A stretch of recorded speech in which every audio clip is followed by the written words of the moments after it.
Brand advertising is a stupid waste of money. My friend and A-list copywriter Richard Armstrong gave a speech to the Direct Marketing Association a few years back, and I got my hands on a recording of it. It was called Kill the Creatives. And it was a great speech about the power of direct response, and it trashed people who do creative advertising for its own sake, like advertising designed to get awards, right? And I thought he was absolutely right. I still think it was absolutely right. And I have some more thoughts about it in the context of today. So let's talk about that. These are the proven direct response marketing, copywriting, and entrepreneurship success strategies you can use today to write your own ticket and create the life you want. I am Roy Furr, and this is Breakthrough Marketing Secrets. Now, here's today's breakthrough. All right, today's episode, as usual, it's sponsored by me. I want to give you something for free. Now, this is, if you have any interest in direct response at all, if you have any interest in direct response at all, you should absolutely have copies of this, and copies plural.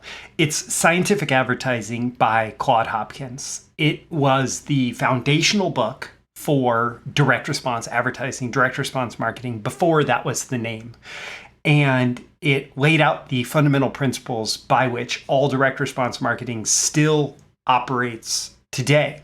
It was written 100 years ago, and it's probably the best book ever written on internet marketing, because internet marketing is about measurable marketing and generating a response. So check the first link in the description. You can get a free audiobook that I recorded for myself and now that I share with the world, as well as a free PDF of Scientific Advertising by Claude Hopkins. It's at Free Scientific Advertising, the first link in the description. So, direct response versus brand advertising. It's an epic battle between good and evil. We are the good guys, they are the bad guys, right? Right. Direct response is for winners, for people who know how to win with their advertising, with their marketing. We know how to generate leads, customers, sales, and profits. Therefore, we are superior, because branding, image advertising, creative advertising, traditional like Madison Avenue style advertising is for losers.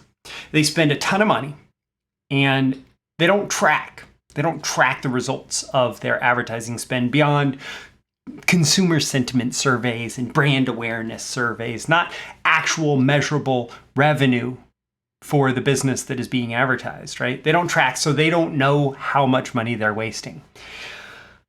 And honestly, all of that is a fair criticism of so much branding, so much consumer advertising, so much advertising that is created for the sake of just creativity, right? For entertainment through advertising. People who think, oh, TV commercials have to be funny to be good. Well, if your goal is to entertain, yes. But if your goal is to create an advertisement, put a message out into the world that is going to cause the consumer to pay attention and then respond in a way where more revenue ultimately will be generated than is spent in terms of advertising expense, then okay, whatever. If your goal is entertainment, that's great for entertainment. But if your goal is ROI, well, direct response has a history that's now well over a century that is all about how to generate profits through advertising, how to create advertising that measurably generates the results that create the success of the advertising. That said, brand advertising has some power too. So the power of brand advertising, brands actually do have an advantage. When a consumer goes shopping, they will choose brands over non-branded products. So take the cereal aisle. If a consumer goes shopping for cereal and brands don't matter, then they're just going to buy the cheapest thing that is the flavor that they want, right? But brands do matter, and brands persistently matter, even in the face of direct response. Brands persistently matter, and they generate consumer choice. right? Because consumers grow to know, like, and trust certain brands. They grow to have a relationship with the brand that will lead to a choice default. And so if you are advertising a product or service, or if you're selling a product or service, do you want to have to generate every single sale? Or is there an advantage to your customer coming to you and choosing to do business with you when you do not proactively go out and initiate the sale? Well, I think that you get that there is an advantage to that. That if your consumer thinks, I need XYZ, and you sell XYZ, and they come to you because they know your brand, there is a massive advantage to that. There's a persistent advantage that can last through time.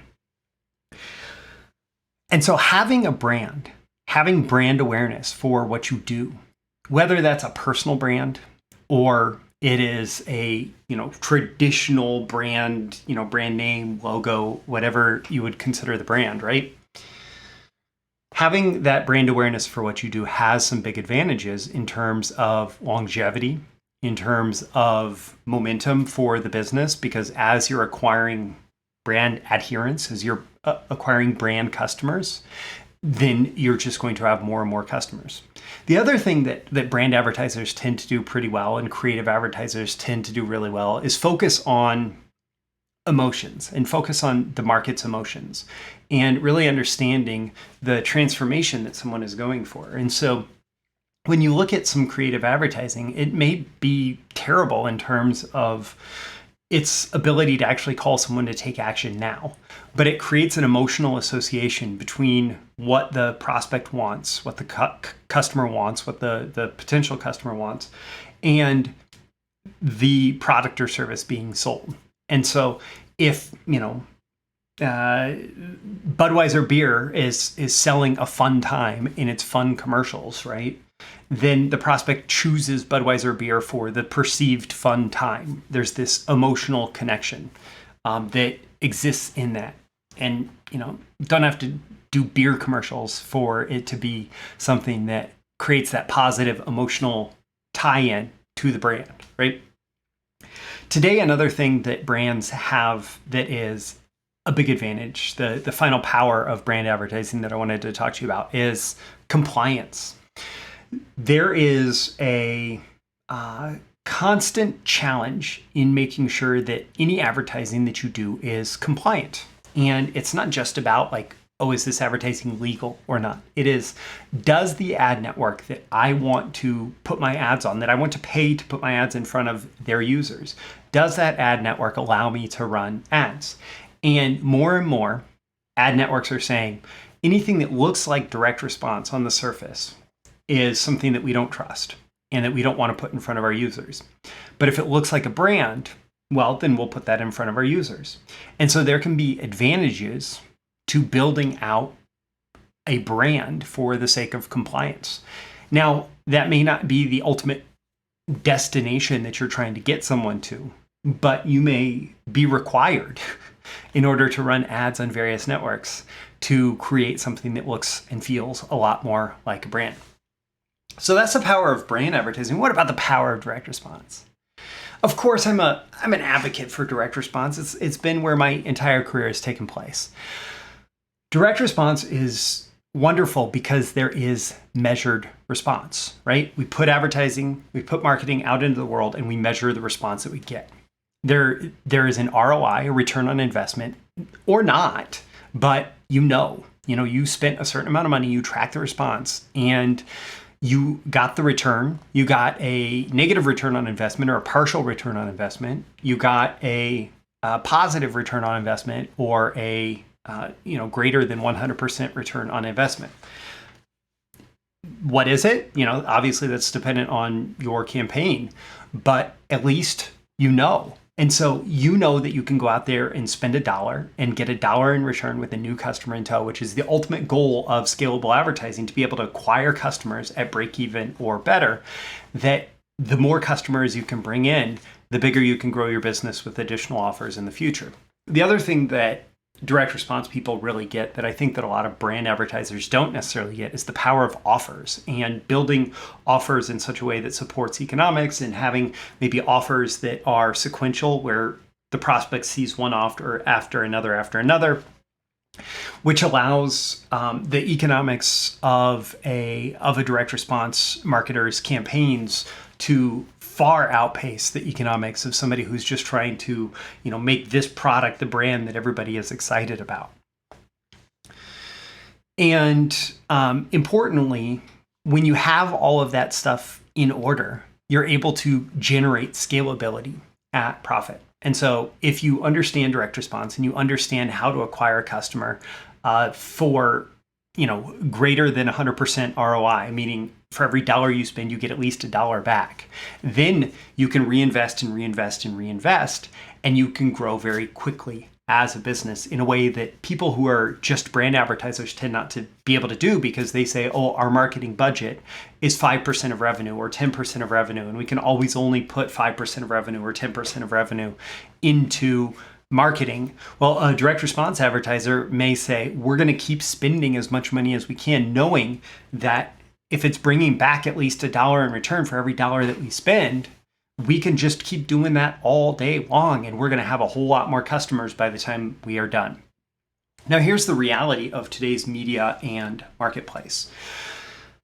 Everything is measurable. So if direct response advertising is all about measurement, then direct response is built into pretty much certainly every digital media choice, every online media choice. And you may call it conversion marketing or digital marketing or funnels or whatever, but it's all direct response through and through. And because everything is measurable, the economics of markets and, for example, media choices, Facebook ads, YouTube ads, Google ads, whatever, they are based on direct response. So the people who spend the most money for that ad space dictate the prices. The people who are willing to spend the most money dictate the prices. And if direct response marketers can make every click worth $3, whereas a brand advertiser can only make every click worth $1, then the price of the click is going to go up towards $2-3, right? And the brand advertisers are going to struggle significantly. But brands also have an advantage in today's marketplace. So compliance approval tends to go to brands much easier than it goes to anything that looks like direct response. It feels like direct response. And consumers do want a perception of choice, like I choose this brand, right? And so there is some advantage there to having that perception that, okay, we are the brand that you choose. That is less about direct response, and it's more about giving this image for people to grab onto. And the other thing that's happened a lot in the past, I don't know, for my entire career in direct response, for my entire adulthood, that image and design minimum expectations have gone up significantly. When I was getting started on computers, it was like, honestly, my first computer was an Apple IIe, and it was the blinking cursor and all of that, and you could do a little bit of graphic design or desktop publishing, but it was nothing like, today you can create 3D, very intricate designs from your desktop or from some website that you log into and do graphic design, and you can pull in all these great designers and all this stock footage that's all very, very cutting edge, and it all adds up to consumers expect, because consumers are able to do it too, they expect a higher level of image and design. So that suggests that today maybe there is more of a middle way. And I've heard this from lots of diehard direct response marketers too, as well as brand marketers. There is more of a branded direct response movement that is continuing to grow. And for me, this is certainly a welcome thing, because I recognize that there's a power of building a brand through direct response. And ultimately, this has always been true. If you think of brand as like buyer perception, and there's going to be some markers, some visual recognition or some name recognition involved with that buyer perception, but it's still, I have this interaction with this company, right? With this marketer, I have this interaction, and that is the brand. It's not all the graphics. It's not some fancy image, whatever. It is, I have this perception of this company that I do business with, of this marketer. And that perception comes out of response. It comes out of people responding, and the brand builds because of that. So the buyer experience is what is actually building the brand, and the direct response style marketing or the direct response principles in marketing are what drive response. And so, for example, if you're thinking like, oh, I want to do branded direct response, one of the most important things you can do is to always have a next action. Always have an intention of the next action that you want someone to take because they interacted with your marketing, with your advertising. But also be brand aware, right? And the good news is that it's better for repeat business. When you think about the long game, when you focus on your reputation, you're going to maybe have some different decision making. It's not all about making this sale or maximizing this particular cart value. It's about how can we create the best total customer experience such that this person is going to be predisposed to want to come back and do business with us again in the future. And then in that context, you're able to say, okay, how can we maximize clicks and conversions and all of that in order to achieve that? And some good recommendations for the right kind of thinking that will get you there is that book, Scientific Advertising by Claude Hopkins. Like I said, it's 100 years old. It was actually published in 1921, if I remember right. And so it had nothing to do with internet marketing, but still the principles are the best set of principles for internet marketing today. And you can get a free copy of the audiobook that I recorded for myself, but now I share with the world by going to Free Scientific Advertising. That's the first link in the description. I'm Roy Furr. This is Breakthrough Marketing Secrets. Sound off in the comments. Do you agree? Do you disagree? Are you a diehard direct response, can't do a brand? Are you a brand marketer who's begrudgingly fighting us on the direct response front? What are you? What do you think about this? And don't forget to like and subscribe so you can get more content like this delivered to you. I'll catch you again in the next episode. Thank you once again for tuning in to this daily episode of Breakthrough Marketing Secrets. Remember, check out the links with this episode for even more value. Now make sure you like, comment, share, subscribe, and engage in every way you can to keep this show going and growing and delivering daily value to you. I'll catch you soon for your next big breakthrough.